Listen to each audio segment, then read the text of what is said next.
Termina la clase y se los...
Buen día, ¿cómo están?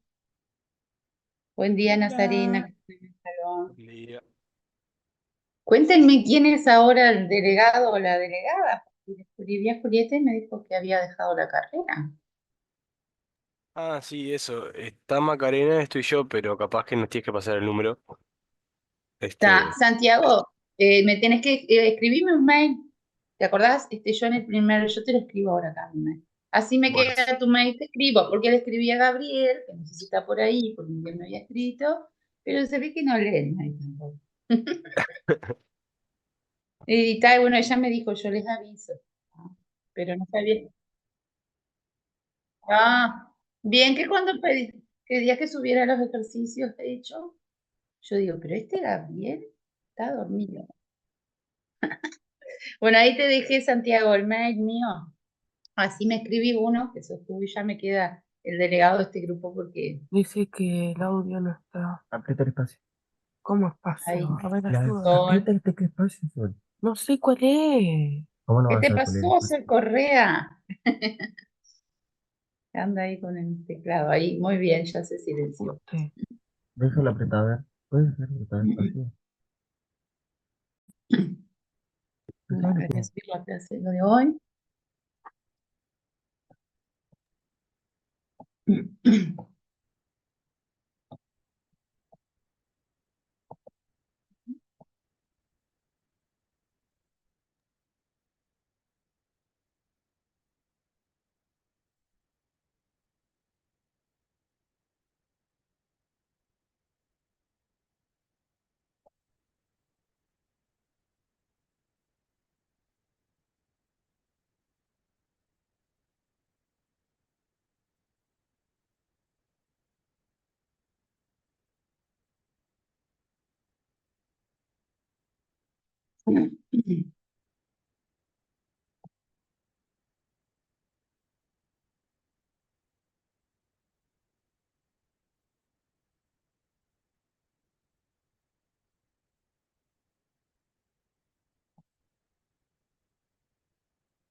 Buen día, ¿cómo están? ¿Me escuchan bien? Sí, Sí, Bueno, por acá me dicen, porque no se me daba como que tenía baja señal. Paso la lista.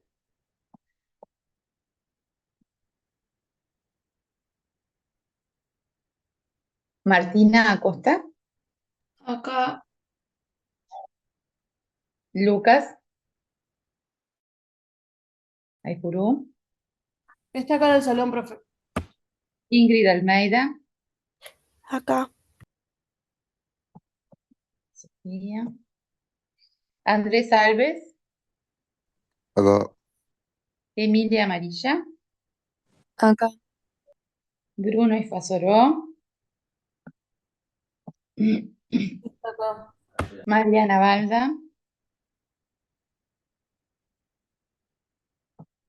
Valentino Berta, acá, Caroline Cambio,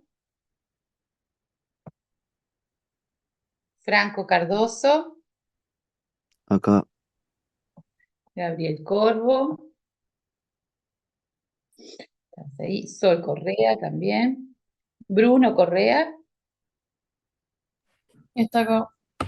Federico Correa, Está estoy acá. acá, profe. bien, Sol sí. Correa. Sí, sí, te había visto ingresar, salir, volver. Faustino de León, Priscila Delgado, Acá, Benjamín Durán, Tiago Enrique, Enzo Faúndez, acá, Francesco Fasalari,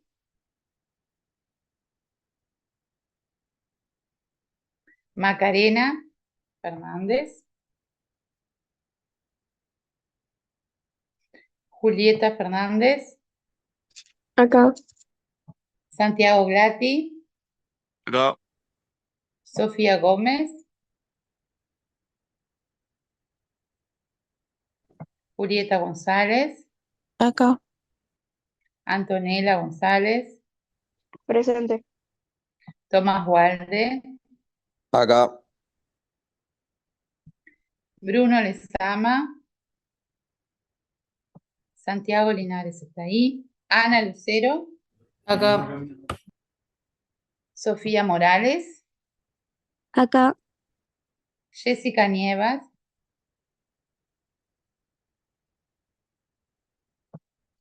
Jessica Nievas Coronel,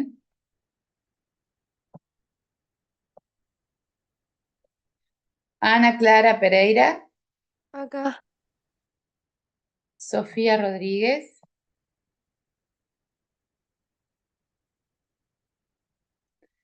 Luna Rostán, Acá. Diego Russo,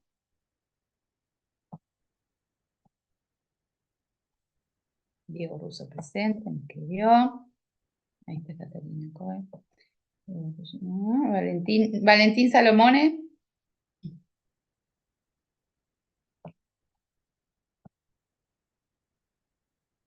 Mailén Sena, acá, José Ascensión, Presente.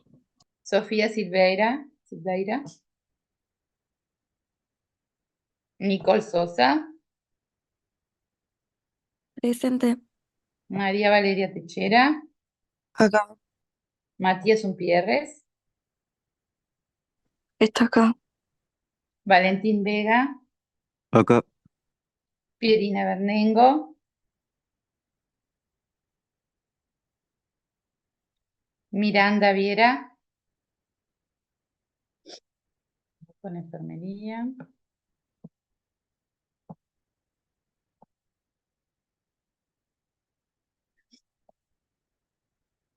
Claudia Aquino, Está acá. Catalina Coe, me preguntó, Santiago García está, Melina Graña, acá, bueno, le falta Julieta La Cruz, Angelina Orstein, sigue enferma, Sofía Rodríguez, acá, Victoria Rodríguez, acá, Esteban Cerrón. Catalina Coel se conecta, se desconecta, a ver qué pasó. Y Victoria Cini, que la vi conectarse por ahí. Muy bien. Bueno, de lo que vimos el otro día, creo que repasamos los dos ejercicios, no sé si a alguien le quedó alguna duda. Cuando vimos las medidas de resumen, ¿verdad? Para posición. Sí, Nazarena, yo sé que no estás en la lista y no te pongo falta en la noche, ¿no? Después cuando tengamos el parcial, que tengas los dos grupos, bueno, igual te voy a agregar la nota en la tarde si no te han cambiado, ¿está? No te preocupes. No te puse falta, Mariana Balda. Solo le pongo algunas faltas a personas que ya veo que o no están viniendo o faltan mucho por ahí. Ah, pero no, por falta no pierde. Ahora le voy a poner falta a la Cruz, que no sabía que había abandonado nada. Bueno, les decía, entonces vimos las medidas de resumen, de tendencia central, de dispersión y de posición. En la clase anterior vimos las medidas de posición, ¿verdad? Deciles, cuartiles y percentiles. Decíamos que nosotros tenemos el 100% de las observaciones y cuando estamos haciendo unos datos, por ejemplo, no agrupados, decimos, bueno, que todas las observaciones son el 100%. El decil divide en 10 partes iguales al 100. Entonces el decil 1 es 10, el decil 2 20 y así sucesivamente. Nosotros tenemos la fórmula que es K por N sobre 100. Siempre la fórmula la calculamos con el valor del percentil, que divide el 100 en 100 partes iguales. O sea, el percentil 1 es 1, el percentil 20 es 20. Es el mismo valor. Entonces, cuando nosotros vamos a calcular un decil, vamos a pensar qué percentil es. No lo vamos a calcular. Si yo le digo decil 6, ustedes saben que tienen que multiplicarlo por 10, porque divide el 100 en 10 partes iguales. Dice decil, sinónimo de 10. Traten de asociar. Entonces van a poner 60, ¿verdad? En este caso por 12, quedan 12 observaciones, y luego dividido 100. ¿Eso les daba el valor ya del decil o qué les daba? ¿Se acuerdan? La fórmula. Nos daba el valor del decil La ya para posición. responder. La posición, perfecto. Si me da con coma, como es en este caso 7 con 2, yo voy a ordenar los valores de menor a mayor y voy a ir a la siguiente posición. Entonces, el decil 6 es 30, está en la posición 8. ¿Está? El cuartil dividía en 4 partes iguales al 100. Entonces, el cuartil 1 es 25, el cuartil 2 50, el cuartil 3 75 y el 4 100. ¿Está? Entonces, lo mismo, ustedes la fórmula, que K por N sobre 100, la van a trabajar con el valor de percentil. Si yo le digo el cuartil 1, ustedes tienen que acordarse que es 25. Entonces van a hacer la fórmula 25 por N, que son el número de observaciones, dividido 100. Cuando les daba un número entero, ustedes tenían que ir a la posición, al valor que está en la posición, en este caso 3, y la siguiente 4. Entonces iban a sumar 6 más 12 dividido 2. Entonces el cuartil 1 para este grupo de datos no agrupados es 9. ¿Está? No importaba si acá les daba 7,01, 7,1, siempre iban a la siguiente posición. Y si es un número entero, esa posición y la siguiente suman los valores que están en esa posición y dividen entre 2. Cuando nosotros teníamos datos agrupados, ustedes saben que hay datos agrupados porque están en intervalos de clase. Ustedes van a tener los intervalos de clase y las frecuencias absolutas para cada clase. O sea, entre 20 y 29 años hay 10 personas, entre 30 y 39 años hay 3 personas. Para poder calcular las medidas de posición, ustedes simplemente van a completar la tabla. Esta fórmula no aplica. Van a completar la tabla con las frecuencias relativas porcentuales y las frecuencias relativas porcentuales acumuladas. Recuerden que ustedes calculan frecuencia relativa porcentual cada intervalo de clase, cada celda, dividido el total, por 100. En este caso, 10 dividido 100 por 100 es 10. Como el total es 100, van a ser los mismos porcentajes. No va a pasar esto, les voy a poner otros valores para que no se vayan a entreverar. Entonces, bueno, en este caso ustedes hicieron todas las frecuencias, ¿verdad? Todas las frecuencias relativas porcentuales y después las acumuladas. Las acumuladas hacían, bueno, la primera siempre es 10, o sea, el mismo valor, y después van acumulando 10 más 3, 13, 13 más 21, 34 y así sucesivamente. Entonces, si yo les pedía el cuartil 3, nosotros sabemos que el cuartil 3 ese 75%, percentil 75. Y les preguntaba en qué intervalo estaba. En este caso, ustedes van a ir a las frecuencias acumuladas. ¿Tá? El 75%, o van a sumar acá, ¿no? De todas las observaciones están en el intervalo de clase entre 50 y 55. Y después les pedía el decil 1, recuerden que el decil lo multiplican por 10, o sea que es el 10%, y estaba en el primer intervalo. Otra cosa que vimos, pero bueno, no vamos a fijar tanto, es, bueno, decirles cuántas personas hay por menores o iguales. Acá no me acuerdo si era, creo que el segundo era menores o iguales a, menores que 70, ¿verdad? 87, el otro también era 87, pero era menores o mayores de 39 o mayor o igual a 40. Exacto, la pregunta no me la acuerdo. Dio la casualidad que los dos daban 80. ¿Ah? Pero recuerden esto, cuartil 1, cuartil 2, que lo sacan de las frecuencias relativas a acumuladas. ¿Sí? Bueno, hoy vamos a dar solo una parte teórica, un teórico que nos queda, que es teórico, que es de la parte de el protocolo de investigación. Nosotros veníamos dando toda la información, vimos variables, vimos medidas de resumen del protocolo de investigación, y ahora vamos a ver lo que son los cuestionarios y cómo recabar la información para, bueno, completar ese capítulo del protocolo de investigación. ¿Ah? Lo vamos a ver hoy porque la clase que viene hay un compañero que por temas personales tiene que dar el parcial. Así hoy vemos el último teórico. La clase que viene, compañeros que no dan parcial, obviamente, van a hacer ejercicio de repaso, en silencio, tranquilo, vemos cómo nos acomodamos, mientras el compañero hace el parcial. ¿Ah? Va a ser presencial. Ya abro esa presentación que no tengo abierta.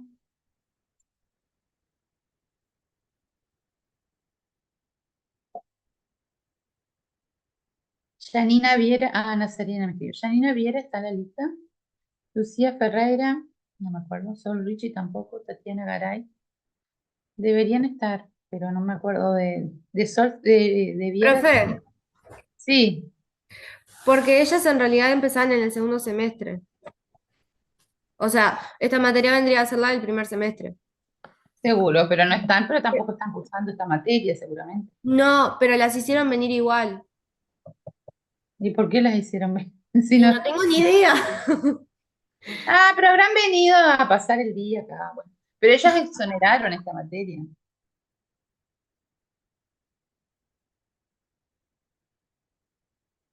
No puede, digo, no tienen que venir, porque si no tuvieron el primer parcial, ¿por qué No, pero exoneraron?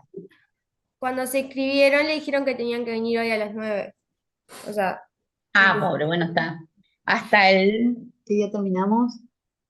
Hasta el 10 de septiembre no vengan, por ahí. Creo que la última clase es el 10, pues el 3, según digo con ustedes, porque después taché el 10 de septiembre. El 3 es el parcial, y el 10 es la última clase que la hacemos por Zoom y le doy las notas. Pero no, si ellas te exoneraron la materia, no tienen que venir. La siguiente seguramente sí, que sí empezó este semestre, ¿no? bueno, profe, gracias. A ti. Igual no se pierden. Mejor estar en la clase que estar en la casa. Medidas de resumen.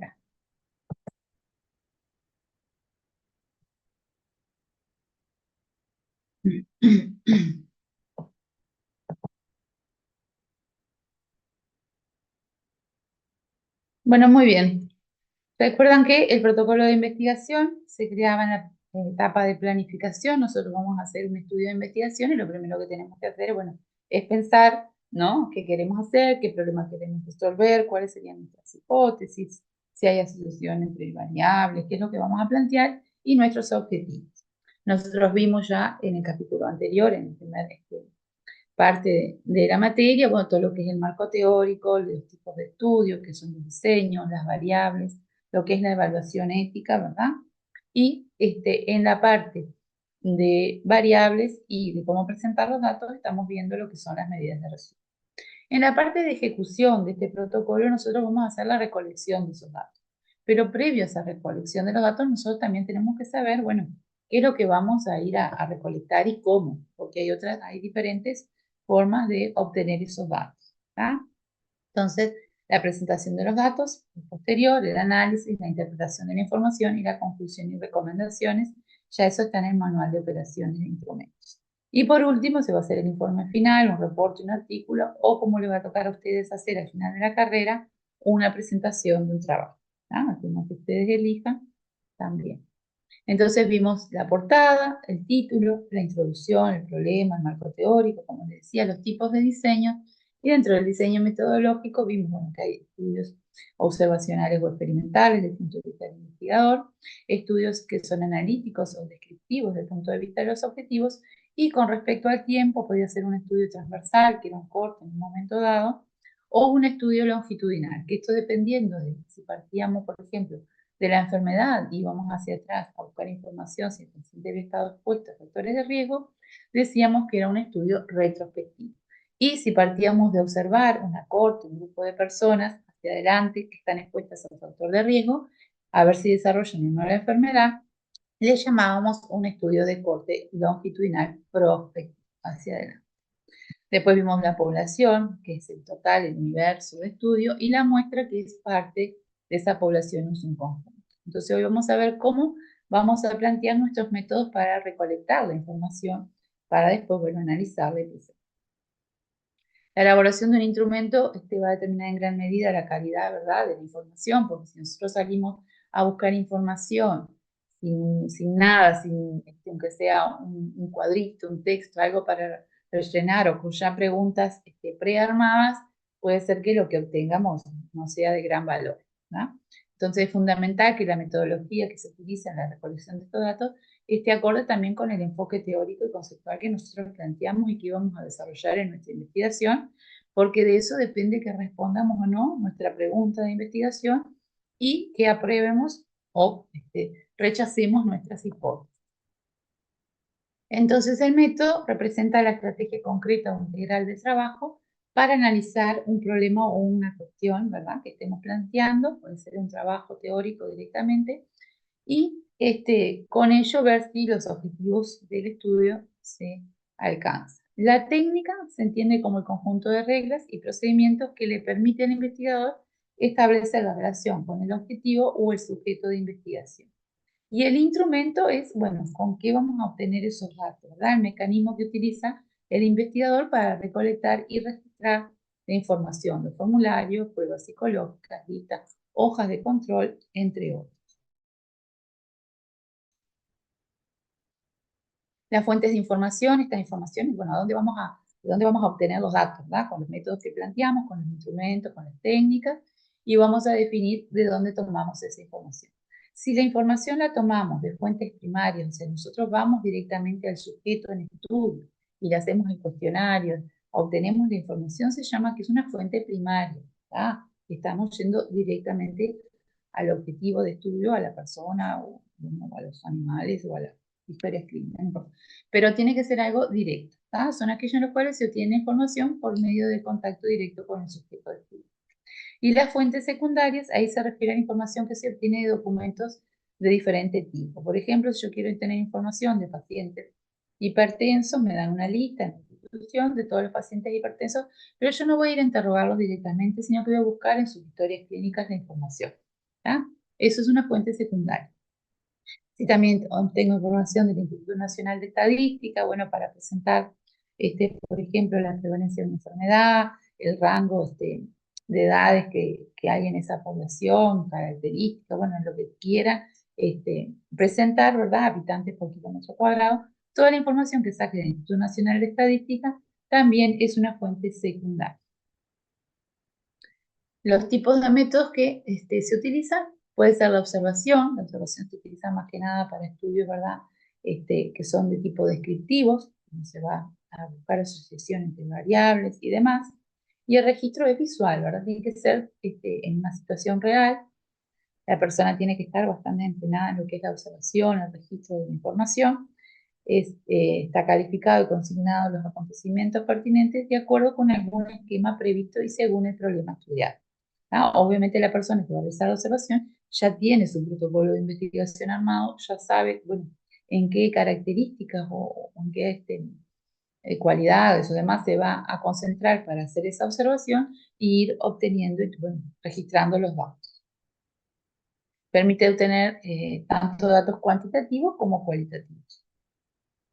Las ventajas es que no depende de terceros, ¿verdad? Ni de registros, directamente de la observación en el momento, pero puede tener algunos sesgos, ¿verdad? Que la observación es de hecho o acontecimientos tal como ocurren en la realidad.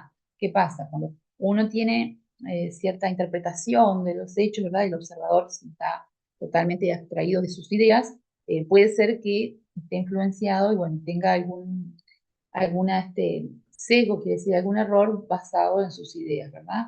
Entonces se requiere habilidad y agudeza para mostrar los fenómenos tal como son, tomar mayor tiempo que otras técnicas y la observación debe ser un acto consciente, eso que decimos de que no se puede dejar influenciar por las ideas propias que tiene en el momento de interpretar lo que está sucediendo, ¿verdad? No, nosotros todos tenemos alguna ideología, ¿verdad?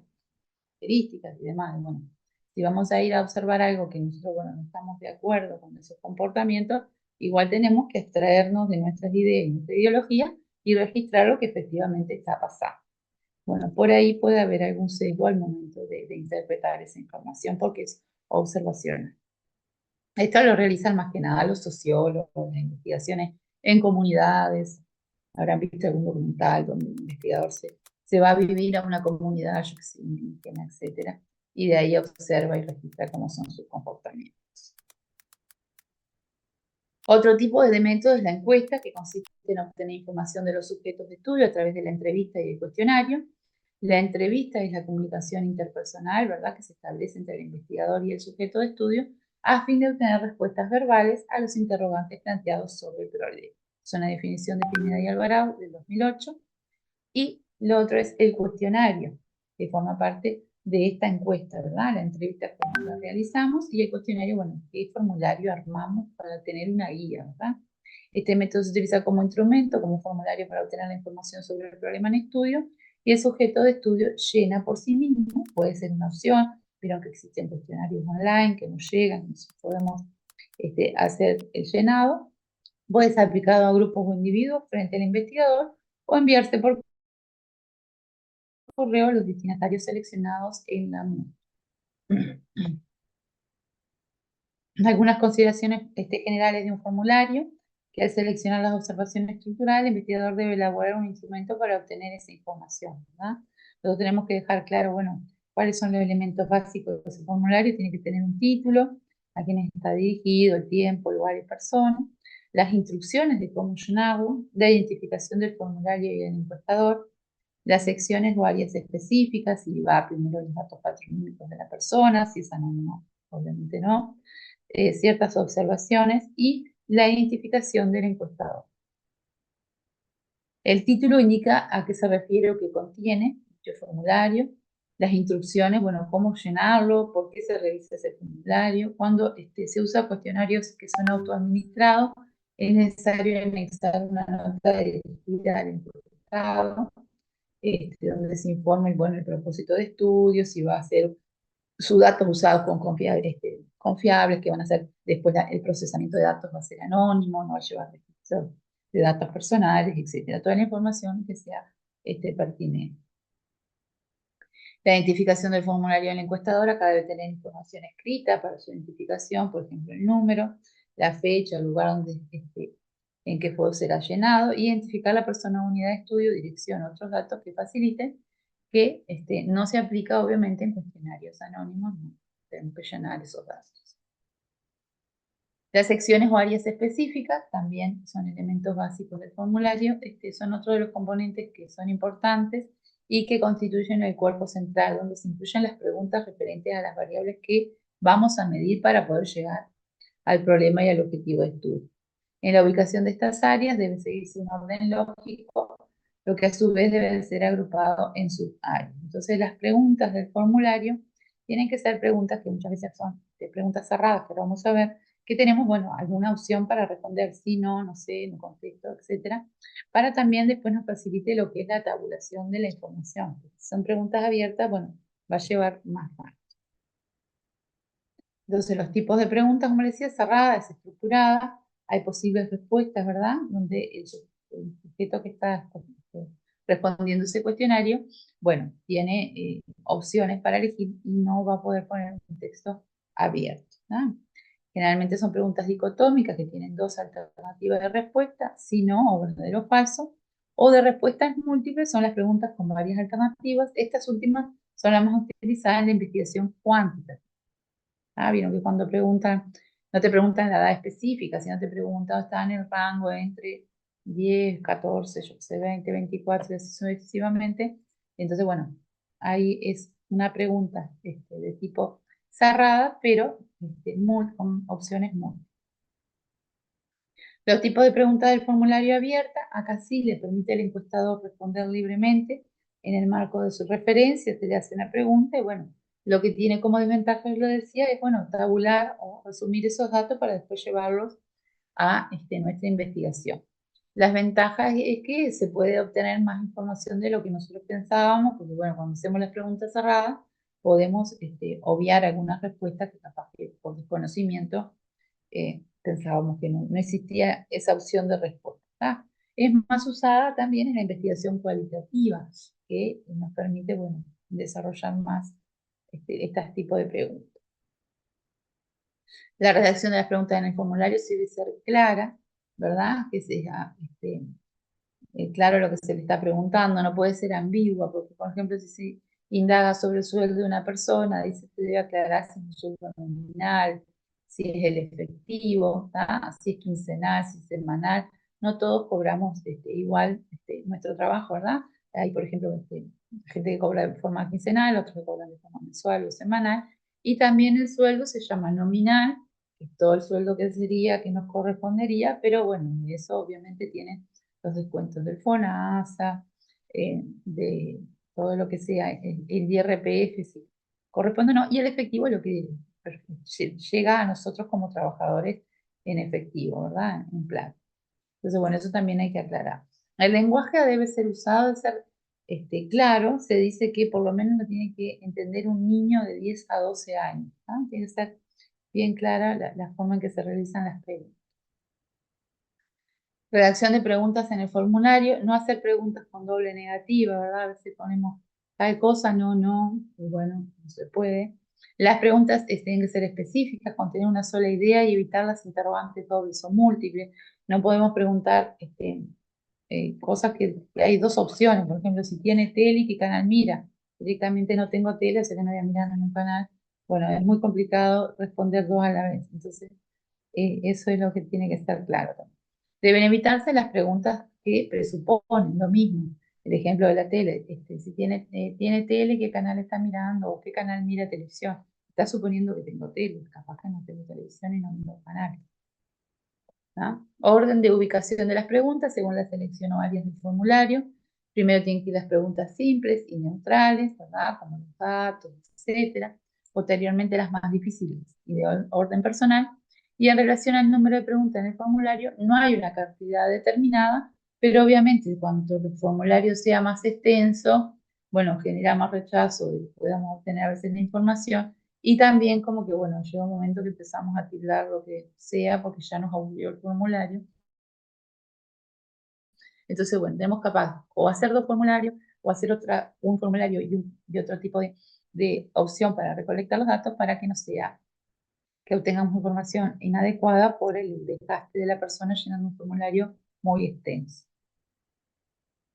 Las características físicas del formulario, que es recomendable que sea un tamaño que facilite su manejo para la tabulación principalmente, que el tipo de letra y tamaño debe ser legible y contener espacios apropiados, y si el formulario está pensado para ser procesado electrónicamente, debe estar diseñado de tal forma que facilite las diferentes etapas del proceso: llenado, codificación y transcripción. Siempre que un formulario, bueno, quiere ser procesado de forma electrónica, ya cuando se realiza el formulario, los programadores te piden, bueno, ¿qué información quieres obtener de acá? ¿No? Entonces, ¿qué vas a hacer? ¿Qué información quieres de datos? Entonces, bueno, ahí se van tabulando y codificando cada celda. Eso lo saben los electrónicos, por decir algo, pero bueno, tiene que ser previamente pensado, no posterior. Si ya creamos un formulario y ya lo hicimos, no nos van a hacer eso. Por los requisitos que deben tener la información o el instrumento que usemos, obviamente la confiabilidad y la validez. Cuando hablamos de la confiabilidad, es la capacidad del instrumento de arrojar datos o mediciones que correspondan a la realidad que se quiere conocer, así como la consistencia o estabilidad de la medición en diferentes momentos. Y cuando hablamos de validez, es el grado que el instrumento logra medir lo que pretende medir, o sea, es válido y está tomando la información que pretendemos obtener, ¿verdad? Una forma de valorar la validez es utilizar un segundo método o instrumento para medir la variable y luego comparar los resultados. Pasos para la elaboración de un instrumento, entonces, determinar la información que se desea recolectar de acuerdo a nuestros objetivos, a nuestras hipótesis, a nuestras variables. Decidir sobre el tipo de fuente donde se tomará la información. Recuerden que teníamos fuentes primarias, donde íbamos directamente sobre el sujeto a obtener la información, o fuentes secundarias, donde íbamos, a datos ya procesados, como datos estadísticos o las historias clínicas. Y el paso 3, decidir cuál será la unidad a la que se aplicará el instrumento. Acá es necesario identificar quiénes tendrán esa información y dónde se obtendrá. El paso 4 es considerar las características importantes de la unidad de observación o el sujeto con relación al instrumento. Acá precisas características del individuo en el cual serán aplicadas, teniendo que tener cuidado, con qué grupo vamos a trabajar, ¿verdad? De personas, que sean todas, si vamos a aplicar un formulario escrito o no, que todas sepan leer, escribir, etcétera, que no sea inadecuado para el grupo de personas que va a dirigir. Determinar el tipo de instrumento más indicado según los pasos anteriores. Y por último, elaborar las preguntas o ítems que deseemos, si fuera una observación, tener también una lista o un punteo, de lo que vamos a observar o de lo que esperamos de ser este proceso. Y determinar la estructura del instrumento, las áreas o secciones que debe tener. Diseñar el instrumento como tal, construirlo si es un formulario, por ejemplo, probar ese instrumento, someterlo a prueba, permitir determinar su calidad. En este caso, se puede usar las preguntas, hacérselas a nuestros colegas, a nuestra familia, etcétera, a ver si están comprendiendo lo que quiero preguntar y demás. Y ahí, en caso de generar dudas, poder ver la posibilidad de reevaluar y acondicionar las preguntas. Revisar y reproducir el instrumento. Se puede hacer una prueba piloto también por un grupo de la misma comunidad en la que queremos trabajar. Y también, si ahí vemos que hay alguna problema o alguna mala interpretación, reacomodar el instrumento y volver a aplicarlo ya directamente a toda la comunidad o a la muestra con la que hacemos trabajo. Entonces, las técnicas para la recolección de la información cualitativa es la observación, la entrevista no estructurada, la entrevista a informantes claves. Cuando hablamos de informantes claves, capaz que se acuerdan que alguna vez les dije que, por ejemplo, en una comunidad siempre hay un referente del barrio, el alcalde, algún referente de un CAIF, por ejemplo, si es una comunidad donde predominan los niños. Y la entrevista a un grupo focal también puede ser un grupo que está formado por docentes, por personal de la salud, personal de cultura, de la intendencia, la junta, etcétera, y que habitualmente se reúnen para ver cosas del barrio. La observación en la investigación cualitativa, la técnica requiere periodos considerablemente prolongados y de personas y analistas experimentados, ¿verdad? Esa observación que se realiza ya directamente en el lugar, como yo te decía que la usan más los sociólogos, etcétera. Tiene que tener personal que ya esté calificado y entrenado para realizarla, por esto que yo decía, para evitar el sesgo o el error por la forma en que nosotros pensamos. Se utiliza generalmente en muestras pequeñas o en comunidades pequeñas. Y una de las técnicas usadas es la observación antropológica o etnográfica, en la que el observador penetra en la vida de las personas en las comunidades para conocerlas a fondo. Esto lo ven todo el tiempo en documentales y demás que se van a vivir ahí a la selva, yo qué sé, o con algún grupo de población y observan todo lo que sucede por un periodo. Las entrevistas no estructuradas es posible tener información más profunda y completa. Según Patton, en 1990, los factores limitantes son que la entrevista solo capta percepciones y las percepciones de las personas sobre el tema en estudio pueden ser afectadas por la situación emocional del entrevistador, sus creencias políticas, su conocimiento sobre el tema y las expectativas sobre la entrevista, entre otros. Las personas, por ejemplo, ya con el hecho de que van a observar o que van a preguntar a ese grupo focal, por ejemplo, sobre la comunidad, bueno, vienen estos a hacernos una encuesta, ¿verdad? Vamos allá a reclamar, yo qué sé, que nos arreglen las calles, que no tenemos nada que ver, porque nosotros estamos haciendo capaz una investigación sobre las condiciones de vida o los estilos de vida de la población, ¿verdad? Los determinantes de la salud, y bueno, pero como están con una problemática puntual, yo que sé, algo, ese mismo grupo, en vez de, bueno, darnos la información que queríamos o basadas en los determinantes, nos irá un montón de información que seguramente no corresponde. Entonces, bueno, eso puede pasar. Las entrevistas no estructuradas, la guía en este tipo de entrevista consiste en una lista de preguntas generales o temas a desarrollar. Obviamente que el investigador tiene que tener por lo menos cierta guía o esquema armado para hacer esa entrevista. Entonces, por ejemplo, en un tipo de estudio sobre la estrategia de supervivencia de las mujeres mayores de 50 años, entonces la guía de temas o preguntas generales sería problemas que tienen las mujeres mayores de 50 años en esta comunidad. Y la pregunta puede ser, ¿no podrían hablar sobre los problemas que tienen estas mujeres, la relación con la seguridad en esta comunidad? De ahí hablar sobre la seguridad y demás en la comunidad sería un punto, por ejemplo, de la entrevista no estructurada. Las entrevistas a informantes clave son esos referentes en la comunidad, ¿verdad? En la cual se va a consistir en un determinado tema, ¿verdad? Y profundizar sobre ese tema, sobre ese grupo de personas, de forma individual o colectiva, con la finalidad de obtener datos sobre el tema en estudio, así como sus opiniones y perspectivas respecto a él. El criterio fundamental para la selección del muestreo es que las personas escogidas conozcan el problema, por más que sea capaz, puede ser el referente zonal o yo qué sé, pero capaz que no es el que está más empapado en el tema, si quiero hablar sobre un tema, bueno, de salud y demás, y bueno, en vez de elegir el referente de la comunidad, voy a elegir el referente de la policlínica o el referente de pediatría, porque quiero investigar algo sobre los niños y demás. Bueno, entonces tenemos que tener claro quién es la persona que vamos a escoger para obtener esa información. Estén en condiciones de disposición de brindar la información, representen los diferentes puntos de vista y las diversas inquietudes sobre el problema. Las entrevistas de informantes clave, entonces también, si se desea conocer cómo se trató del paciente en los servicios de fisioterapia, por ejemplo, el investigador primero tiene que identificar grupos que tienen personas bien informadas y atendidas en diferentes áreas asistenciales. Yo no puedo preguntar solo cómo es los servicios de fisioterapia si voy solo y pregunto en policlínica, está bárbaro, pero fisioterapia incluye hospitalización, lo que es internación, consulta externa, que es policlínica, y también la atención en domicilio. Entonces tendría que tener por lo menos un grupo de referentes en cada área para recién ahí hacer la investigación, bueno, la satisfacción de la atención brindada por el servicio de fisioterapia. Y luego seleccionar unos pocos informantes de cada grupo para tener respuesta. Pero no me puedo centrar solo en un área como es policlínica porque estaría perdiendo la información del resto. Las entrevistas a un grupo focal son entrevistas aplicadas a un grupo donde interesa profundizar aspectos cualitativos de un problema.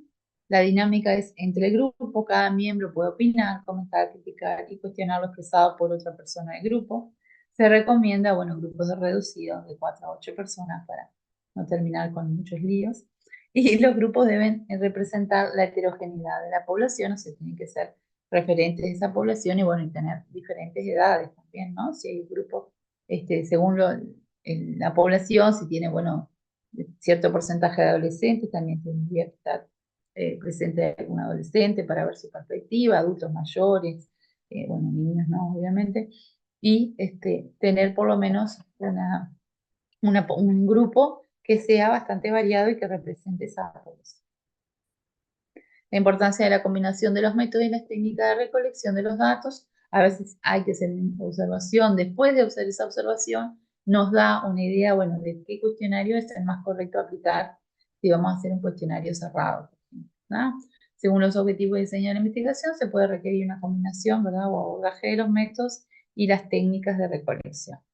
En la investigación cuantitativa, el poder de medición es mayor si se utilizan varios instrumentos, porque acá nosotros queremos, bueno, información más fina, ¿verdad?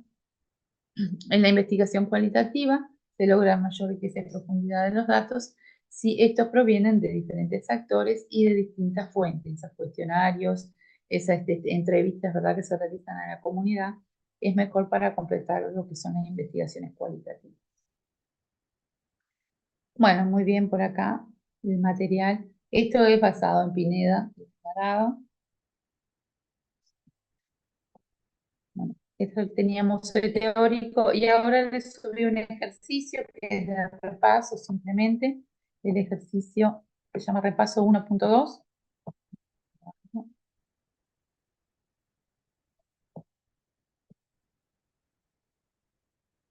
Acá, creo que lo hemos hecho. Es calcular la media, mediana y moda para los siguientes datos no agrupados. Sencillo. Datos no agrupados también la varianza, el desvío estándar de coeficiente de variación. Lo estuvimos haciendo unas cuantas veces estos días. Y después trabajar para datos no agrupados rango de C5 y cuartil 3. ¿no? Ya le armo los grupos para que puedan hacer esos ejercicios.